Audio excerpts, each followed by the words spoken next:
Bismillah, assalamualaikum warahmatullahi wabarakatuh. Alhamdulillahi nahmaduhu wa nasta'inuhu wa nastaghfiruh wa natubu ilaihi wa na'udzu billahi min syururi anfusina wa min sayyiati a'malina.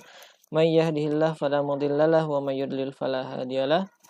Asyhadu an la ilaha illallah wahdahu la syarikalah wa asyhadu anna Muhammadan abduhu wa rasuluh. Amma ba'du. Baik ayuhat talibat min fasli atsani asyar al-lughawi wal ulum kaifa halukunna. Naltaqi hadzal yawm bihamdillah. Insyaallah sanuwasil darsana fi hadhihi al-hissah. Wa tab'an darsuna hadzal yawm yani dars al-fara'id. Wa qad bayantu lakunna fil usbu' al-madi yani an al-adillah anil adillah fi masyru'iyati al-fara'id minal kitabi was sunnah. Wa hadha al-yawm insyaallah nuwasil lina'rifa yani ma huwa al-fara'id wa mal huquq al-muta'alliqah bihi. Taib. Ayuhat talibat intabihna ma'i jayyidan wa rakizna ma'i jayyidan. Taib. Ya, teman-teman yang dirahmati Allah Subhanahu wa taala, hari ini kita akan melanjutkan pelajaran kita tentang faraid ya. Kemarin mungkin sudah dijelaskan kepada kalian tentang dalil-dalil yang menunjukkan bahwasanya faraid itu adalah syariat Islam, baik dalil dari kitab ataupun dalil dari sunnah. Perhatikan di sini sebelum kita mempelajari al-faraid, ya, suatu hal yang harus kita fahami terlebih dahulu, yaitu tentang makna faraid. Apa itu yang dimaksud dengan al-faraid? Para ulama di sini ya mendefinisikan bahwasanya apa? Fa inna ilmal faraid wa yusamma ilmal mawarith wa. Ya, sesungguhnya ilmu faraid atau yang dinamakan dengan ilmu waris itu adalah ilmun yu'rafu bihi man yaris wa man la yaris wa miqdaru ma likulli warisin. Wa miqdaru ma likulli warisin. Yaitu adalah sebuah ilmu yang bisa mengetahui dengannya, ya, dengan ilmu tersebut siapa yang bisa mendapatkan warisan dan yang tidak mendapatkan warisan. Wa miqdaru ma likulli warisin, dan bagian yang diterima setiap pewaris. Ini yang dimaksudkan dengan ilmu al-faraid. Intinya ilmu faraid ini membahas tentang apa? Masalah waris, yang berhak mendapatkan warisan, orang yang tidak berhak mendapatkan warisan. Dan orang yang berhak mendapatkan warisan itu hitungannya seperti apa? Bagiannya seperti apa? Dijelaskan di sini nanti ya. Tayyib. Nah, ini dalil-dalil ya, hadirkan kembali kepada kalian tentang dalil-dalil disyariatkannya apa? Faraid. Dari kitab dan dari sunnah. Kemarin sudah dibacakan ya oleh teman-teman, oleh sebagian teman-teman, baik itu dari kitab ataupun dari sunnah. Ya, ana ulang kembali di sini ya. Mohon kita lihat dalil dari sunnah. Ani Ibnu Abbas radhiyallahu anhu maqala qala Rasulullah sallallahu alaihi wasallam. Dari Ibnu Abbas radhiyallahu anhuma, Rasulullah beliau berkata bahwasanya Rasulullah sallallahu alaihi wasallam bersabda, "Alhiqul fara'idha li ahlihi, fama baqiya fahuwa li aula rajulin dzakar." Berikanlah bagian warisan kepada ahli warisnya. Fama baqiya, selebihnya, fahuwa li aula rajulin dzakar, adalah milik laki-laki yang paling dekat dengan mayit. Atau kita bisa katakan seperti ini. Kenapa Rasulullah Shallallahu Alaihi Wasallam menyebutkan di dalam hadis ini rajulun dzakar? Kenapa? Kalau sudah dikatakan rojul, pasti dia seorang zakar, seorang laki-laki. Tapi kenapa Rasulullah Shallallahu Alaihi Wasallam menyebutkan dua kalimat ini bergandengan? Ya, teman-teman yang dimuliakan Allah Subhanahu Wa Taala, kita harus ketahui ya. Di antara sebab Rasulullah Shallallahu Alaihi Wasallam menggandengkan dua kalimat ini, kalau kita lihat rojul, seorang laki-laki. Kalau kita katakan ar-rajul, berarti apa? Dia laki-laki yang sudah dewasa gitu ya. Sudah dewasa, sudah tua, ataupun ya itu rajul. Laki-laki yang sudah dewasa lah, sudah besar gitu ya. Kalau zakar ini ya dulu alal umum. Ini masih menunjukkan kepada keumuman. Yang penting dia laki-laki maupun dia seorang yang sudah dewasa ataupun kecil atau masih bayi. Yang penting dia laki-laki maka dia mendapatkan warisan. Dan kita lihat ya. Seseorang misalkan nih, seorang anak laki-laki yang baru dilahirkan oleh ibunya. Kemudian setelah dilahirkan oleh ibunya, si anak ini hidup, akan tetapi ibunya meninggal dunia. Maka si anak yang dilahirkan oleh ibunya mendapatkan warisan atau tidak? Pastinya mendapatkan warisan. Warisan dari ibunya. Walaupun dia masih dalam keadaan bayi, tapi tetap dia mendapatkan warisan. Nah, terlebih lagi, ya lebih tentu lagi siapa? Suaminya, ya. Suaminya atau anak-anaknya yang sudah besar, dia juga mendapatkan warisan. Nah, oleh karena itu teman-teman yang dimuliakan Allah Subhanahu Wa Taala, ya ini hikmah diantaranya ya. Rasulullah Sallallahu Alaihi Wasallam kenapa menyebutkan fahuwa li aula rajulin zakar. Maka itu untuk ya seorang laki-laki ya atau seorang anak laki-laki. Tim. Kita lihat di sini ya. Anda sudah menuliskan sebuah ringkasan berkaitan dengan materi ini ya. Satu hal yang perlu kita ketahui terlebih dahulu sebelum nanti kita mengetahui tentang al-furud al-muqaddarah wa ashab al-furud ya. Ya nanti itu ya mungkin akan kita bahas selama beberapa pekan ke depan, akan tetapi ini adalah salah satu Salah satu dasar yang perlu kalian ketahui yang berkaitan dengan ilmu faraid.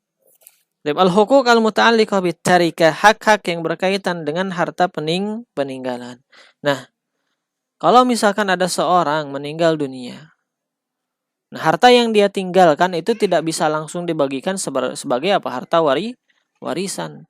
Ada hal-hal yang perlu ditunaikan terlebih dahulu yang berkaitan dengan hal-hal yang lain selain warisan. Ana sudah urutkan ya dari hal yang paling utama harus ditunaikan sampai nanti akhirnya yang paling terakhir adalah pembagian harta warisan. Tapi perhatikan di sini ya. Yang pertama, hal yang harus ditunaikan itu adalah mu'an tajhizul mayyit min samani kafanihi wa hanutihi au ujratul ghasiri wa hafiril qabr.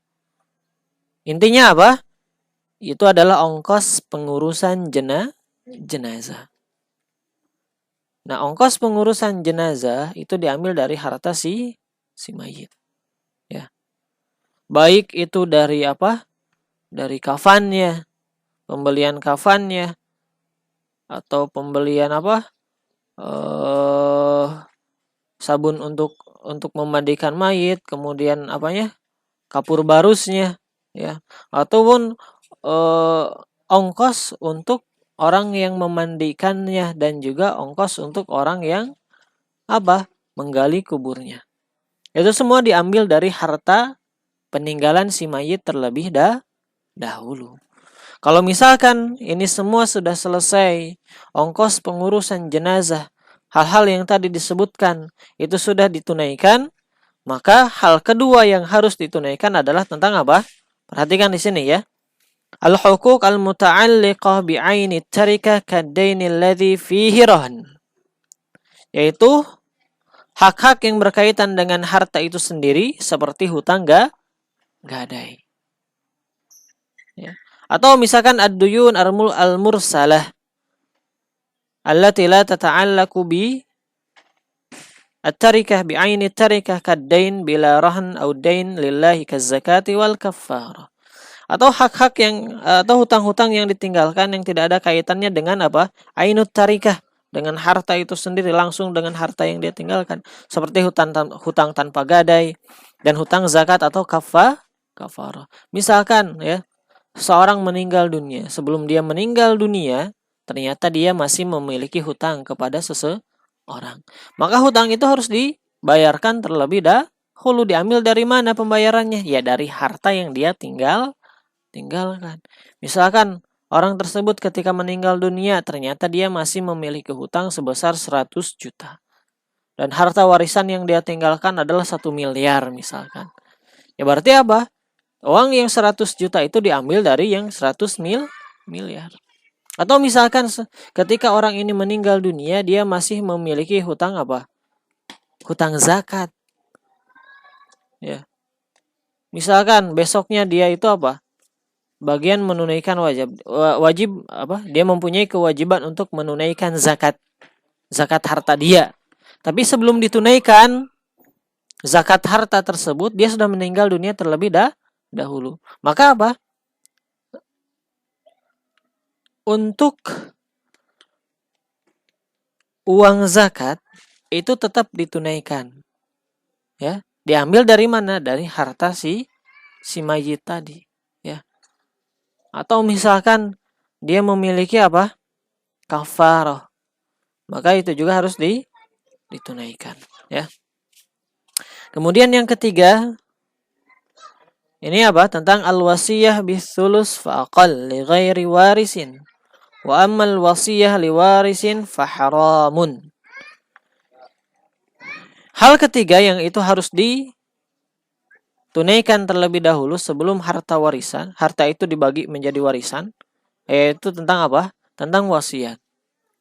Misalkan seorang sebelum dia meninggal dunia, dia pernah berwasiat kepada ahli warisnya, kalau ayah meninggal dunia, tolong berikan 1/3 dari harta yang ayah tinggalkan untuk mahadiyah as-sunnah misalkan. Maka ya wajib bagi ahli warisnya untuk menunaikan wasiat tersebut. Sebelum harta tersebut dibagikan sebagai harta warisan kepada ahli waris, maka apa? Wasiat itu harus ditunaikan terlebih dahulu. Dan satu hal yang perlu kita garis bawahi. La wasiyata liwarisin. Tidak ada wasiat bagi ahli waris. Hukumnya apa? Haram.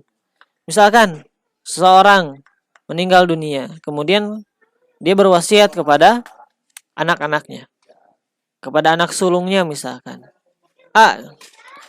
Kalau ayah meninggal dunia, atau bang, kalau ayah meninggal dunia, nanti 1/3 dari harta ayah wasiatkan buat si bungsu ya.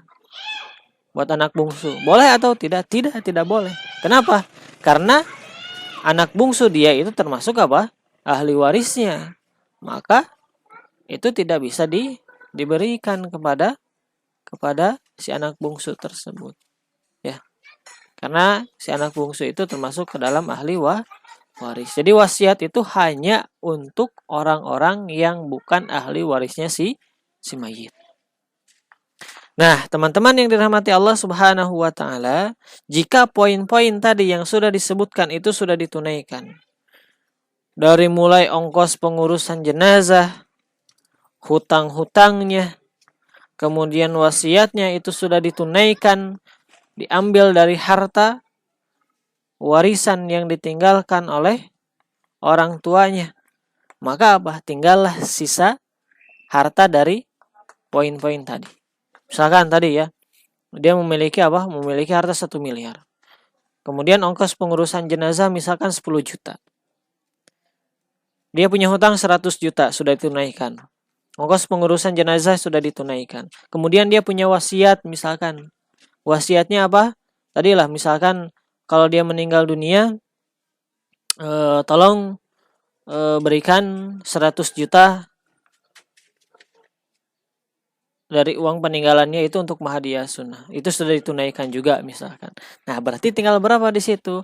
Berarti tinggal 790 juta. Maka yang 790 juta ini menjadi harta warisan yang akan dibagikan kepada ahli waris. Ya. Jadi urutannya tadi apa? Untuk warisan itu ditunaikan terakhir setelah selesai memberikan ongkos pengurusan jenazah, hutang, dan juga menunaikan wasiat si mayit tersebut. Teman-teman yang dirahmati Allah Subhanahu wa taala, pada hari ini ya untuk materi Anda cukupkan dulu sampai di sini. Insya Allah nanti kita lanjutkan ya. Mudah-mudahan bisa secepatnya kita tatap muka di kelas supaya bisa lebih interaktif, supaya bisa lebih baik juga nanti ya di dalam pembelajarannya. Ana ucapkan jazakunallahu khairan kepada yang sudah menyimak, sudah memperhatikan, sudah mencatat. Mudah-mudahan Allah Subhanahu wa taala membalas semua jerih payah kalian dengan surganya Allah Subhanahu wa taala. Semoga juga ilmunya ya dijadikan ilmu yang bermanfaat baik dunia ataupun di akhiratnya. Wa naktafi bihadzal qadar subhanakallahumma wa bihamdika asyhadu an la ilaha illa anta astaghfiruka wa atubu ilaik. Wassalamualaikum warahmatullahi wabarakatuh. Wa ilal liqa.